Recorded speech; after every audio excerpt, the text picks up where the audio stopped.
Bismillahirrahmanirrahim. Assalamu alaikum. My name is Hassan and today we are going to rename or edit my account tab name in WooCommerce WordPress. Before starting work, it's my request, please subscribe my channel. Thank you. Now back to our work. Now we are in my account page.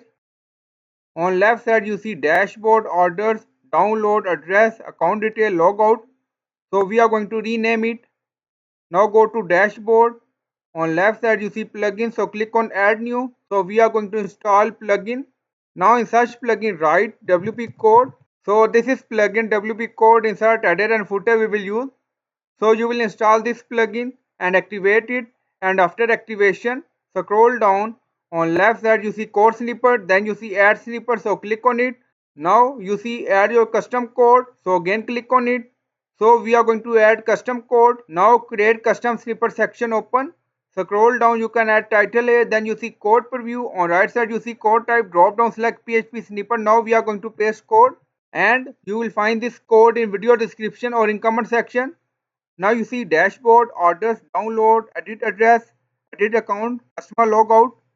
Now this is new name, dashboard 1, order 1, download 1, addresses 1, account detail 1, logout 1. So you can add name according to your requirement here. Now scroll down, you see insert method, auto insert, location, run everywhere, on top inactive, now active, and then click on save snippet. Now snippet created and saved. Now go to my account page and refresh the page.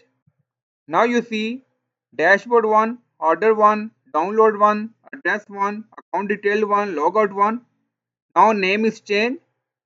So in code you can add name according to your requirement. Now back to account page.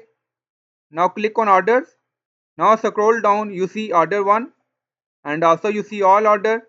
Now click on account detail. Now you see account detail 1. Also title change. So I hope you like this video. Please like, comment, share, subscribe. Thank you for watching.